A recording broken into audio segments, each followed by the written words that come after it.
5 साल की एक लड़की का वीडियो वायरल होता है और जिसमें वो कहती रहती है कि मेरे पापा को प्लीज़ कुछ मत करिए। दरअसल दोस्तों ये जो लड़की है, ये जम्मू कश्मीर के रहने वाले एक व्यक्ति जिनका नाम था राकेश्वर सिंह मिन्हास, उनकी बेटी है और वो एक अपील कर रही है वीडियो में कि प्लीज़ मेरे पापा को कुछ मत करिए। दरअसल दोस्तों ये जो राकेश्वर सिंह मिन्हास हैं, वो सीआरपीएफ में एज़ अ कोबरा कमांडो हैं और उनका जो जत्था था, वो छत्तीसगढ़ के सुकमा जिले से होते हुए जा रहा था और नक्सलियों ने उन पर हमला किया और हमले में 22 जवान शहीद हो गए और 35 जवान इंजर्ड हुए और इन 35 जवानों में राकेश सिंह मिन्हास भी थे। जब ये हमला होता है, तो राकेश सिंह मिन्हास जो है, वो बेहोश हो जाते हैं और जब 1 घंटे बाद वो होश में आते हैं, वो नक्सलियों के कब्ज़े में थे। इसी दौरान ये वीडियो उस बच्ची का वायरल होता है। फिर जब सरकार अपने दम पे चीज़ें करना स्टार्ट करती है क्योंकि सरकार बहुत फ़ोर्स नहीं कर सकती थी उनको। क्योंकि सरकार को ये लग रहा था कि अगर हम ज़्यादा फ़ोर्स करेंगे नक्सलियों को, वो उनको मार देंगे। तो ये तमाम चीज़ें चल रही थी कि आखिर उनको कैसे बचाया जाए, कैसे बचाया जाए। इसी बीच में वहाँ के एक स्थानीय पत्रकार थे, जो कि जिनका नाम मुकेश चंद्राकर था। तो उन्होंने जो वहाँ के सरकार थी उनसे और जो ये मामला पूरा देख रहे थे उन सीआरपीएफ के जवानों को छुड़ाने का, जो भी आला अधिकारी थे, उनसे जाके बात करते हैं कि साहब मैं एक पत्रकार हूँ, अगर आप मुझे इजाज़त दें क्योंकि ये एरिया मैं अच्छी से जानता हूँ, अच्छे से जानता हूँ, भली-भाँति जानता हूँ। अगर आप मुझे इजाज़त दें तो मैं जाके उनको एक बार छुड़ाने का प्रयास करता हूँ। वो जब सरकार ने ये तमाम चीज़ें सरकार से देखी क्योंकि सरकार से देखिए बहुत कुछ नहीं हो पा रहा था। सरकार कहीं न कहीं एक डर में थी, तो सरकार ने अलाउ कर दिया मुकेश चंद्राकर को और कहा कि ठीक है, आप प्रयास कर सकते हैं। अब मुकेश चंद्राकर जो है वो आस-पड़ोस के जो ऐसे व्यक्ति थे जिनकी समाज में अच्छी प्रतिष्ठा, सम्मान था, उनको लेते हैं और कुछ अपने पत्रकार भाइयों को लेते हैं और एक समूह बनाते हैं और वो फिर ढूँढना स्टार्ट कर देते हैं राकेश सिंह मिन्हास को। फिर वो ढूँढते-ढूँढते उस जगह पहुँच जाते हैं जहाँ पे राकेश सिंह मिन्हास को नक्सलवादी कैद में रखते हैं। बाद में नक्सलियों से बात करके मुकेश चंद्राकर ने उनको छुड़ा लाया और अपनी बाइक पे बैठा के वो अ, आए और जो भी आला अधिकारी उनका वेट कर रहे थे उनको सौंप दिया और कहा कि साहब ये एकदम सही है और इसी बीच उनकी वर्तमान में 1 जनवरी 2025 को उनका जो है किडनैप हो जाते हैं और उनका कोई खोज खबर नहीं चलती है और बाद में पता चलता है कि उनकी मृत्यु हो जाती है। और जैसे ही उनके मृत्यु की ये घटना सामने आती है कि उनका मर्डर हो गया है, पूरे देश में ये चीज़ें वायरल होने लगती है कि आखिर मुकेश चंद्राकर है कौन? और उनके जो द्वारा जो किया गया चीज़ें थी समाज के लिए, उस बच्ची के पिता के लिए, ये तमाम खबरें सोशल मीडिया पे वायरल हो जाती हैं। तो आखिर इस कहानी में जो मुकेश चंद्राकर हैं, आखिर वो कैसे व्यक्ति हैं और उनका क्यों मर्डर हुआ? और इतने अच्छे, इतने सज्जन व्यक्ति का आखिर कोई दुश्मन कैसे हो सकता है? ये तमाम चीज़ों पे हम जानने का प्रयास करेंगे। तो वीडियो पे आप अंत तक बने रहिएगा। तो दोस्तों बात करते हैं छत्तीसगढ़ का एक जिला है बीजापुर और वहाँ से वहीं पे जो ये मुकेश चंद्राकर हैं वो रहते थे। 1 जनवरी 2025 को उनको फ़ोन आता है और उनको कोई बुलाता है और वो चले जाते हैं। अब घर वालों का कहना है कि वो एक पत्रकार थे, तो न्यूज़ के लिए वो रात-बिरात, दिन कभी भी फ़ोन आता था चले जाते थे क्योंकि उनको न्यूज़ कवर करनी होती थी। वो एक नेशनल लेवल की मीडिया है, उनको भी न्यूज़ प्रोवाइड कराते थे। जो दिल्ली से कभी कोई न्यूज़ चैनल वाले आते थे, उनको अगर जाके जंगल में या नक्सलियों के लिए कोई चीज़ बाइट लेनी होती थी, तो वो इनको बुलाते थे क्योंकि इनका जो था नक्सलियों से थोड़ा-सा संबंध था, तो उनको न्यूज़ पाना आसान हो जाता था। तो हमेशा की तरह उनको फ़ोन आता है, वो चले जाते हैं, तो घर वाले इतना डाउट नहीं करते हैं। जब धीरे-धीरे सुबह से मुकेश चंद्राकर गायब होते हैं, शाम तक जब वो घर नहीं आते हैं, तो घर वाले परेशान होना स्टार्ट कर देते हैं। वो आस-पड़ोस और इनके जो जानने वाले हैं, उनको फ़ोन करके पूछते हैं, लेकिन उनका कोई खबर नहीं मिलता है। ये बात इनके बड़े भाई तक पता चलती है।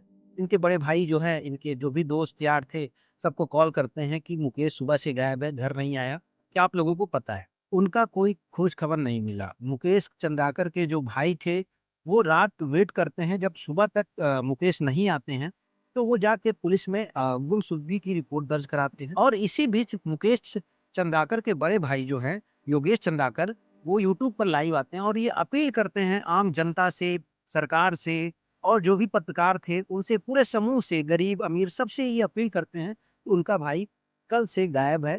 कृपया अगर कोई उन्हें देखे तो उन्हें जल्द से जल्द उसकी सूचना दे।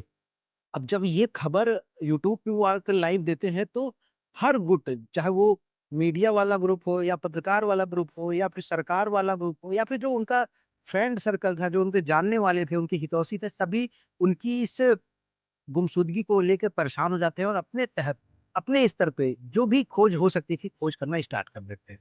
सुबह होता है, पुलिस के यहाँ एफआईआर भी हो जाती है गुमशुदगी की। पुलिस भी अब उनको खोज-पड़ताल करने लगती है। पुलिस जब उनका फ़ोन ट्रेस करती है, तो उनका फ़ोन वहीं आस-पास में ही बताता है। लेकिन जो पत्रकार का गुट था, जो उनके हितैषी थे, उनके फैन थे, वो भी अपने स्तर पे खोज-पड़ताल कर रहे थे। उन्होंने जब जीमेल की सहायता से उनका लास्ट लोकेशन पता किया, तो पता चला कि उनका जो लास्ट लोकेशन है, वो बीजापुर में ही एक जगह है जिसका नाम है चट्टान पारा बस्ती। वहाँ पे उनका जो है लास्ट लोकेशन देखा गया। अब जैसा कि पुलिस भी खोज कर रही थी, तो ये जो मीडिया और ये पत्रकारों का समूह था, उन्होंने पुलिस को ये प्रेशर बनाया कि उनकी जो लास्ट लोकेशन है, वो चट्टान पारा बस्ती में दिख रही है। कृपया आप जाके वहाँ एक बार सर्च करिए, वहाँ ज़रूर कुछ न कुछ सुराग मिलेगा। अब पुलिस पे भी ये दबाव था, क्योंकि वो अब एक वायरल व्यक्ति थे, वो सबके चहेते हो चुके थे। जो भी उनकी सीआरपीएफ वाली घटना थी, उसको लेके अब पूरा देश, पूरा प्रदेश उनके फ़ेवर में था। तो पुलिस अधिकारियों पे जब दबाव बनाया गया, तो पुलिस अधिकारी और पत्रकारों का समूह उस जगह पे जाता है। बीजापुर के जो चट्टान पारा बस्ती जगह है, वहाँ पे जाते हैं और वो सर्च करते हैं। और जब सर्च करते हैं, तो उनका जो लास्ट लोकेशन है, वहीं एक बैडमिंटन का कोर्ट था, वहाँ पे पाया जाता है। जब वहाँ जाते हैं पूरे आला अधिकारी और जो ये पत्रकार सभी जाते हैं वहाँ देखते हैं, तो आस-पड़ोस में देखने कोई वहाँ पे रहता नहीं है, क्योंकि वो बैडमिंटन का कोर्ट था और वहाँ पे किसी विशेष अवसर पे ही लोग जाया करते थे बैडमिंटन खेलने के लिए और रुकने के लिए। लेकिन जब ये तमाम घटनाएँ चल रही थी, वहाँ पे खोज-खताब चल रहा था, तो एक पत्रकार ने एक बहुत अजीब चीज़ें वहाँ पे ऑब्ज़र्व की। दरअसल दोस्तों, वहीं एक बैडमिंटन कोर्ट के पास में एक सेफ्टी टैंक बना हुआ था और वो टैंक, सेफ्टी टैंक ऐसा लग रहा था कि बहुत नया, यानी कल ही बना हुआ है। और उसमें अजीब बात ये थी दोस्तों, कि जब सेफ्टी टैंक बनता है, तो उसके ऊपर एक ढक्कन, एक खोल बनाया जाता है कि कल को अगर वो भर जाए तो उसको साफ किया जा सके, उसमें से गंदा पानी निकाला जा सके। लेकिन वो जो सेफ्टी टैंक था, पूरी तरीके से बंद था। अब पत्रकार के उस जो पत्रकार था जिसने ये ऑब्ज़र्व किया था, उसके दिमाग में कहीं न कहीं ये चीज़ें खटक रही थी कि यहाँ कुछ न कुछ हो सकता है। उसने जितने भी पत्रकार थे आपस में बात की और पुलिस पे ये दबाव बनाया कि सर, आप यहाँ एक बार इसको तोड़वा के देखिए, यहाँ पे हो सकता है कि हमारा दोस्त कहीं यहीं तो नहीं है। जब पुलिस के ऊपर दबाव पड़ता है, तो पुलिस उसको तुड़वाने का काम स्टार्ट करती है और जैसे ही कुछ पार्ट सेफ्टी टैंक का टूटता है और देखा जाता है, तो मुकेश चंद्राकर की इस लाश जो है वो तैर गई। अब ये न्यूज़ पूरी सोशल मीडिया पे वायरल हो जाती है कि कैसे एक सज्जन व्यक्ति का कोई मर्डर कर सकता है, कैसे उस व्यक्ति का मर्डर हो सकता है जो सबका चहेता था, सबके हितैषी था।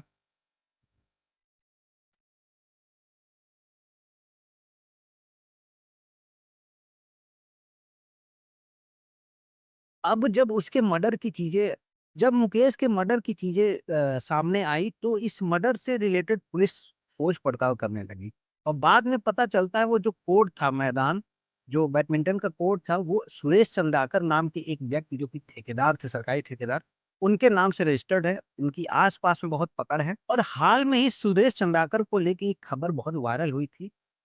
खबर ये थी दरअसल दोस्तों कि कुछ महीने पहले सुरेश चंद्राकर ने एक ठेका लिया था, एक सड़क बनाने का। 120 करोड़ का वो ठेका था और सरकार से उसको 90% राशि मिल भी गई थी, लेकिन वो सड़क नहीं बनी थी। और इसी चीज़ को लेके जो मुकेश चंद्राकर थे, उन्होंने ये न्यूज़ चलाई और उसके बाद सरकार ने ये जो सुरेश चंद्राकर ठेकेदार था, उसके ऊपर ये दबाव बनाया और ये ऑर्डर पास किया कि तुमको दोबारा रोड नहीं बनानी पड़ेगी। अब कहीं न कहीं सुरेश चंद्राकर के मन में ये डर आ गया था कि ये रहेगा तो मेरा जो भी मैंने पैसा खाया है या जो पैसा मैंने कमाया है, मेरा चला जाएगा। वहीं से उसके मन में मुकेश चंद्राकर को लेके हत्या का बात चलने लगी। वहीं से उसकी प्लानिंग करने लगा। अगर मुकेश चंद्राकर की ऑटोप्सी रिपोर्ट को देखें दोस्तों, तो उनका मर्डर जो है, वो पहले उनका गला दबा के किया गया, फिर उनके सर पे, सीने पे कुल्हाड़ी का से वार किया गया, फिर सेफ्टी टैंक में फेंक दिया गया। अब जब ये न्यूज़ वायरल हुई, तो पूरे देश स्तर पे, पूरे प्रदेश स्तर पे लोग अपने स्तर पे चीज़ें करने लगे। चाहे वो पूर्व मुख्यमंत्री हों, भूपेश बघेल, चाहे फिर जो वर्तमान मुख्यमंत्री, उन्होंने ये भी कहा है कि जो भी इस हत्या का असली गुनहगार है, उसे जल्द से जल्द सज़ा दी जाएगी। पूर्व मुख्यमंत्री ने पीड़ित परिवार को एक राशि मुहैया कराने की अपील की है।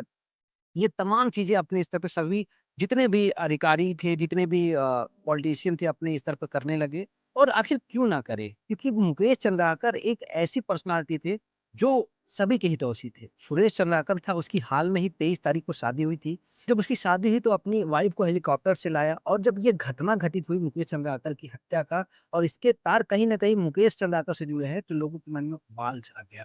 क्योंकि कहीं न कहीं छवि सुरेश चंद्राकर की कहीं न कहीं लोगों के मन में उतनी अच्छी नहीं थी और मुकेश चंद्राकर सभी के हितैषी थे।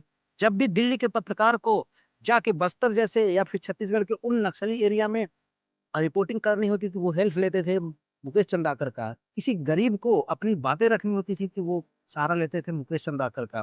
किसी अमीर को अपनी बातें अगर कहीं पे पहुँचानी थी, वो लेते थे सहारा मुकेश चंद्राकर का। मुकेश चंद्राकर किसी भी पहचान के मोहताज नहीं थे दोस्तों। उनके मर्डर की घटना से पूरा प्रदेश, पूरा देश जो है खफ़ा है और जल्द से जल्द हमारी भी अपील है पुलिस से, प्रशासन से, शासन से कि उनके कातिल को पकड़ा जाए और सख्त से सख्त सज़ा दी जाए। तो दोस्तों ये जो सच्ची घटना थी इसको सुनाने का मतलब आपकी भावनाओं को ठेस पहुँचाना नहीं बल्कि समाज में हो रही घटनाओं से आपको परिचित कराना है। कुछ लोगों ने ये अपील की थी कि सर हमारा आप नाम लीजिएगा तो जैसे कि चंदन जोशी से मुकेश रायबरेली से, अतुल लखनऊ से और निमिषा जो है वो है यूपी से। इन्होंने ये अपील की थी कि सर हमारा नाम लीजिएगा और दोस्तों ऐसी तमाम जो सच्ची घटना आधारित वीडियो है मैं लाता रहता हूँ। अगर आप चैनल पे फर्स्ट टाइम आए तो चैनल सब्सक्राइब कर लीजिएगा, वीडियो को लाइक कीजिए, ज़्यादा से ज़्यादा शेयर करिएगा। तो मिलते हैं नेक्स्ट वीडियो में नई घटना के साथ, तब तक के लिए जय हिंद।